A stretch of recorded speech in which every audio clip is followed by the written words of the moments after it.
এখন আমরা এসে পৌঁছালাম চিতোরগড়ে।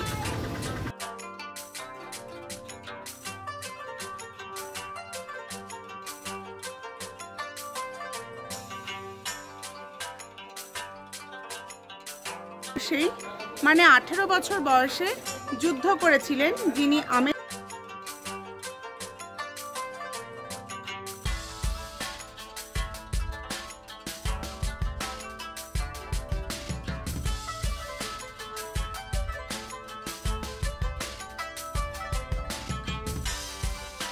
সুপ্রভাত।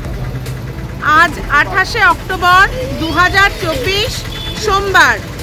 আমরা এখন চলে এসেছি চিতোরগড় দেখতে। আমরা উদয়পুর থেকে সকাল 7টা নাগাদ রওনা দিয়েছি। এখন আমরা এসে পৌঁছালাম চিতোরগড়ে। তো আজকে সারাদিন আমরা চিতোরগড়েই থাকবো এবং চিতোরগড় ঘুরে দেখব। তো চিতোরগড়ে আসার জন্য আমাদের গাড়ি ছেড়ে একটা অটো ভাড়া করতে হয়েছে এবং সেই অটোই আমাদের প্রতিটা স্পটে পরপর ঘুরিয়ে দেখাবে। তো প্রথমেই আমরা চলে এসেছি সিটিগড় চিতোরের প্যালেসে এবং প্যালেসটা আমরা ঘুরে দেখব।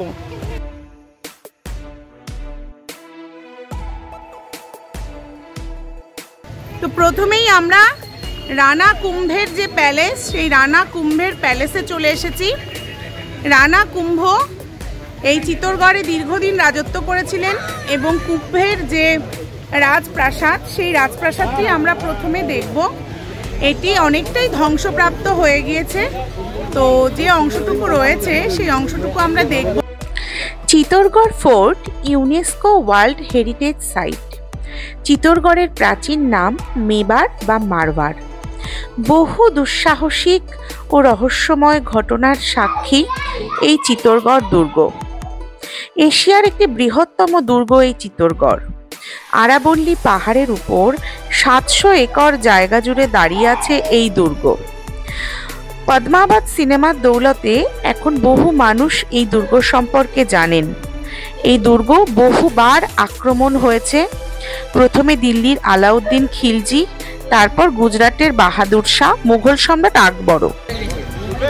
প্রথমেই আমরা রানা কুম্ভ প্যালেসে আসব। রানা কুম্ভ প্যালেস আসলে তৈরি করেছিল 7ম-8ম শতকে।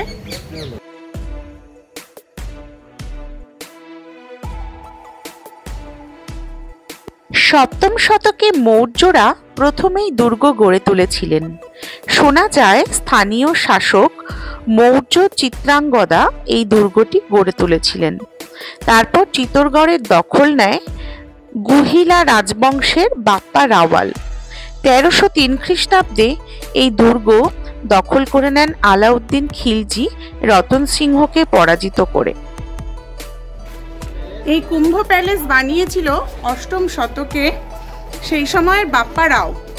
কিন্তু বাপ্পা রাও যে অংশটা বানিয়েছিল, পরবর্তী সময় রাজারা রাজত্ব করার সময় ধীরে ধীরে প্যালেসটা ভেঙে যাচ্ছিল এবং পরবর্তী সময় রানা কুম্ভ যখন রাজত্ব করতে আসেন, তিনি এই প্যালেসটাকে আবার নতুন করে নির্মাণ করেন এবং তার নাম অনুসারেই এই প্যালেসের নাম কুম্ভ প্যালেস। তো রানা কুম্ভ তার শৌর্য বীর্যের সঙ্গে বেশ কিছুদিন রাজত্ব করেছিলেন এবং রানা কুম্ভকে তার প্রথম পুত্রই হত্যা করেছিল। কারণ রানা কুম্ভ দীর্ঘজীবী ছিলেন, তিনি বৃদ্ধ হয়ে যাচ্ছিলেন, কিন্তু তার পুত্র রাজা হতে পারছিল না বলে তাকেই হত্যা করেছিল। তার দ্বিতীয় পুত্রের সন্তানই হচ্ছে উদয় সিং। তো উদয় সিং এখান থেকে তার রাজত্বকে তুলে নিয়ে গিয়েছিল উদয়পুরে।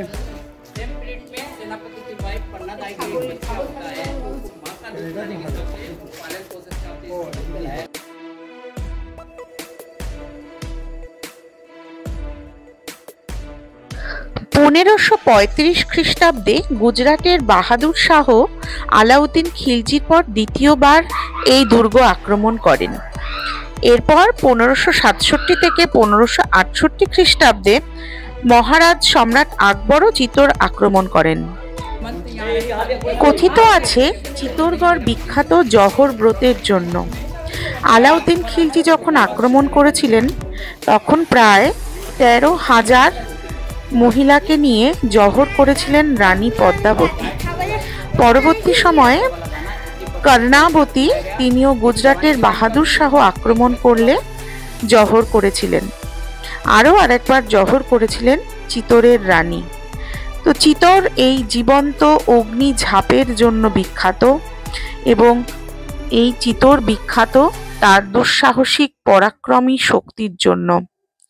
চিতোর ব্রিটিশ রাজত্বের সময় ব্রিটিশদের হাতে চলে যায় এবং 1905 সালে ব্রিটিশরা এই দুর্গ মেরামতের কিছুটা কাজ করেছিলেন।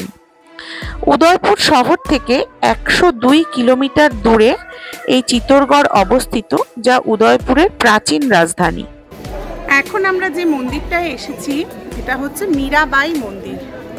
মীরাবাই মন্দির এই চিতোরগড়ের মধ্যেই অবস্থিত। মীরাবাই ছিলেন রানা ভোজের স্ত্রী। তো রানা ভোজ যে সময় চিতোরগড়ে রাজত্ব করেছিলেন সে সময় মীরাবাই ভক্তিতে এতটাই মগ্ন ছিলেন যে তিনি ভক্তি আন্দোলনের একজন পুরোধায় পরিণত হয়েছিলেন, এবং মীরার ভজন ভারতীয় সংস্কৃতির অঙ্গ হয়ে গিয়েছে। তো সেই সময় রানা ভোজ মারা যাওয়ার পর মীরাবাই একা থাকতে শুরু করেন এবং তিনি ভক্তি আন্দোলনের পুরোধা হয়ে ওঠেন। তো তার নামাঙ্কিত হলো এই মন্দির, মীরা মন্দির। এটা আমাদের চিতোরগড়ের দ্বিতীয় দর্শনীয় স্থল। প্রথমে আমরা রানা কুম্ভর প্যালেস দেখলাম, দ্বিতীয় আমরা এখন দেখব মীরাবাইয়ের মন্দির। এবং মীরাবাইকে নিয়ে বহু গল্প, বহু মিথ ভারতীয় সংস্কৃতিতে প্রচলিত রয়েছে। তো মন্দিরটা অসাধারণ এবং ওয়েল মেনটেন। যেভাবে রানা কুম্ভের প্যালেসটা ভেঙে গিয়েছে সেরকম কিন্তু এটা নয়। পুরো মন্দির চত্বরে মোট 3টে মন্দির রয়েছে এবং সবটাই ওয়েল মেনটেন।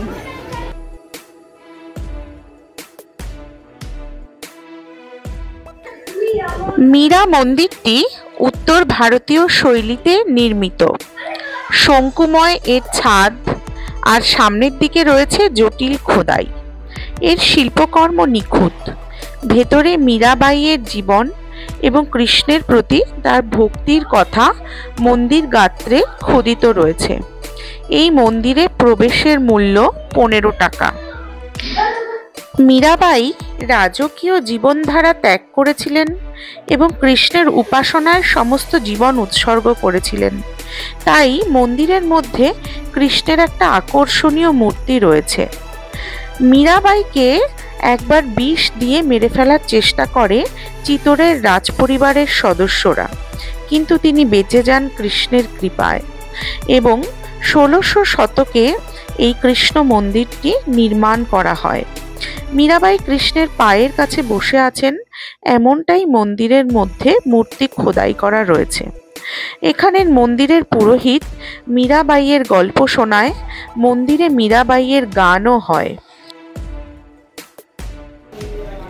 তো এই যে মীরা মন্দির, এই মীরা মন্দির নির্মাণ করেছিলেন মহারাজা ভোজ, এবং মীরা তার প্যালেস থেকে বেরিয়ে এসে এই মন্দিরে আসতেন, নাম সংকীর্তন করতেন এবং কৃষ্ণের আরাধনা করতেন।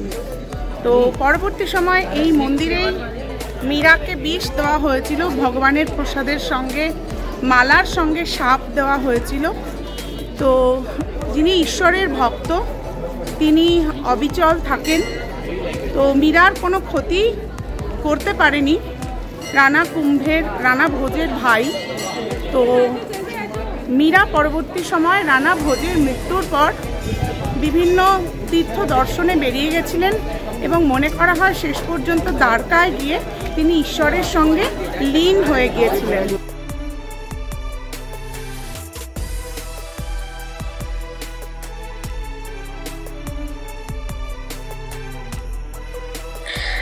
মীরা মন্দিরের ভেতরে রয়েছে অসাধারণ স্থাপত্য শৈলী। উত্তর ভারতীয় স্থাপত্য রীতিতে এই মন্দির নির্মিত এবং এই মন্দিরের স্ট্রাকচারের সঙ্গে পুরীর জগন্নাথ মন্দিরের এবং গুজরাটের সোমনাথ মন্দিরের স্ট্রাকচারের বিশেষ মিল রয়েছে। আর সমস্ত মন্দির গাত্রে পাথরের জালির কাজ দেখতে পাওয়া যায়। খুব নিখুঁত শৈলীতে দীর্ঘদিন ধরে এই মন্দিরকে খুব সুন্দরভাবে নির্মাণ করা হয়েছে।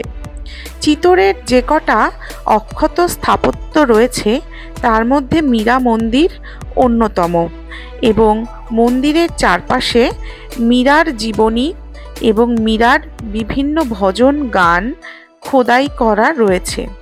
সমস্ত মন্দিরটি অপূর্ব সুন্দর এবং মন্দিরের মধ্যে ভক্তি ভাব বজায় রয়েছে। এই মন্দির আসলে 1600 শতকের ভক্তি আন্দোলনেরই প্রতিফলন। তো আমরা মীরা মন্দির থেকে বেরিয়ে এসেছি। আমাদের যিনি গাইড, তিনি মীরার জীবনী, একেবারে মীরার জন্ম থেকে মৃত্যু পর্যন্ত অসাধারণ সুন্দর করে বোঝালেন এবং এই মন্দির তৈরির ইতিহাসও বললেন। তো এই মন্দির তৈরি হয়েছিল মূলত রানা ভোজের উদ্যোগেই। মীরাকে বিয়ে করে নিয়ে যখন তিনি ফিরছিলেন তখন পথমধ্যে জলকষ্ট হয় সকলের, এবং জল কোথাও পাওয়া যায় না, মরুভূমির দেশ। তো তখন রানা ভোজ বলেছিলেন যে মীরা, তুমি যদি তোমার ভগবানকে শ্রীকৃষ্ণকে ডেকে জলের ব্যবস্থা করতে পারো তাহলে আমি বুঝবো যে হ্যাঁ, ভগবান তোমার আছেন। তো সেই সময় মীরার আরাধনায় শ্রীকৃষ্ণ সেখানে বারিশ বা বৃষ্টি আনেন, এবং রানা ভোজের এই বিশ্বাস তৈরি হয়ে যায় যে মীরার সঙ্গে শ্রীকৃষ্ণের একটা কানেকশন আছে, এবং সেই সূত্রেই পরবর্তী সময় তিনি মীরা যখন এই চিতোরগড় প্রাসাদে আসে তখন তিনি এই মন্দিরটি মীরার ভজনার জন্য নির্মাণ করে দিয়েছিলেন। এবং গাইডের কথা অনুযায়ী মীরা যখন এই মন্দিরে ভজন করতেন তখন এতটাই তিনি ঈশ্বরের মধ্যে লীন হয়ে যেতেন যে মীরার মুখের মধ্যে ঈশ্বরের রূপ, শ্রীকৃষ্ণের রূপ ফুটে উঠত, এবং মীরার এত মধুর কণ্ঠস্বর ছিল এবং তার ভজন এত সুন্দর হতো যে এই পথ দিয়ে যে সমস্ত মানুষ যেতেন, যাতায়াত করতেন, তারা মীরার ভজনে আকর্ষিত হয়ে মন্দিরে পৌঁছে যেতেন মীরার ভজন শুনতে। তো এটা ভীষণ ঐতিহাসিক একটি মন্দির এবং প্রাচীন একটি মন্দির, এবং ভারতীয় ভক্তি আন্দোলনের সঙ্গে যে মীরার একাত্ম যোগ রয়েছে তার মন্দির, ফলে মন্দিরটি ভীষণ গুরুত্বপূর্ণ।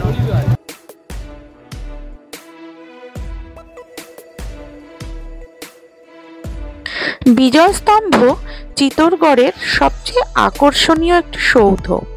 এটি তৈরি করেছিলেন রাজপুত শাসক রানা কুম্ভ। মাহমুদ শাহ প্রথম খিলজির বিরুদ্ধে যুদ্ধ জয়ে এটি নির্মাণ করেছিলেন। এখন আমরা চলে এসেছি কীর্তিস্তম্ভে। তো কীর্তিস্তম্ভ ঘুরে দেখব এবং এর ইতিহাস সম্পর্কে যতটুকু বলা যায় ততটুকু বলবো।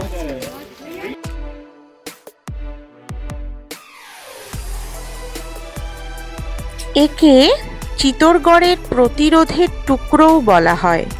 9টি তল বিশিষ্ট এই স্তম্ভটি, এর স্থপতি ছিলেন সূত্রধর জয়িতা। এটি 2টি পাথরের সংমিশ্রণে বানানো হয়েছে, যথা লাল বেলে পাথর ও মার্বেল পাথর। 122 ফুট সুউচ্চ এই কাঠামোতে বিস্ময়কর সরু বৃহত্তাকার সিঁড়ি রয়েছে।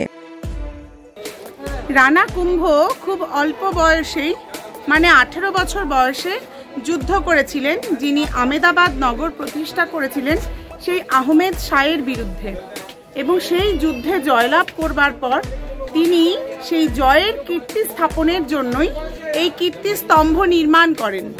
এখন এই কীর্তিস্তম্ভে মোট 9টা স্তর আছে। 9টি গ্রহ, অর্থাৎ আমরা যে নবগ্রহের পুজো করি হিন্দু ধর্মে, সেই 9টি গ্রহকে উৎসর্গ করে এই কীর্তিস্তম্ভ তৈরি করা হয়েছে। 9 তলা এটি, এবং এর ভেতর থেকে ওপরে যাওয়ার একটা পথও আছে। কিন্তু করোনার সময় নানান রকম কারণে সরকার থেকে এই ওপরে ওঠার বিষয়টা বন্ধ করে দিয়েছে। তো এখন আর ওপরে ওঠা যায় না, এখন নিচে থেকেই কিছু ছবি টবি তোলা যেতে পারে, কিন্তু ওপর অবধি বন্ধ। তবে গাইড বললেন যে ভবিষ্যতে আবার ওপরে ওঠার ব্যবস্থা করছেন সরকার, এবং লিফটের আবার নতুন করে চালু হতে পারে।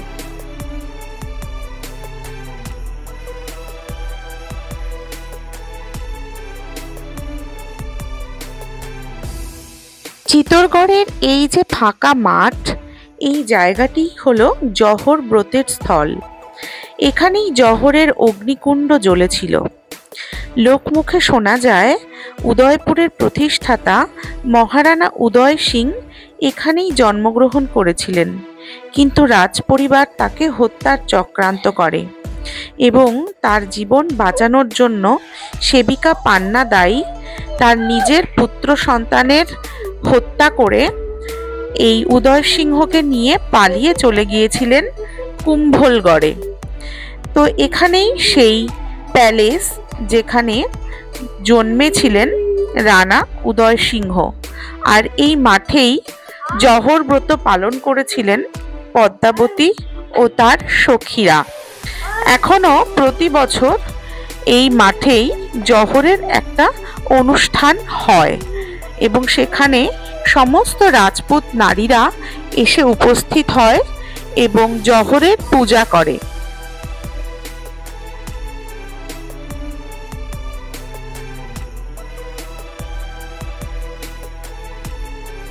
মনে করা হয় এই চিতোরগড় ফোর্টের মধ্যে এখনো রানী পদ্মাবতী ও তার সখীদের মৃত আত্মারা ঘুরে বেড়ায় এবং এই প্যালেসকে হন্টেড প্যালেস আখ্যাও দেওয়া হয়েছে। এই যে ফোর্টের ভেতরে যে মন্দির, এটা হলো ত্রিনাথের মন্দির, অর্থাৎ ব্রহ্মা বিষ্ণু মহেশ্বর এখানে একসঙ্গে বিরাজ করছেন এবং যে কোনো চিতোরের রাজারা যুদ্ধে যাওয়ার পূর্বে এই ত্রিনাথ মূর্তির পুজো করেই তারপরেই তারা যুদ্ধে যাত্রা করতেন এবং কথিত আছে রানী পদ্মাবতী ও তার সখীদের নিয়ে জহর করবার পূর্বে এই মন্দিরেই তিনি শিবের পূজা করেছিলেন এবং তারপর জহরের অগ্নিকুণ্ডে ঝাঁপ দিয়েছিলেন। এই মন্দিরের পাশেই রয়েছে গোমুখ জলাধার।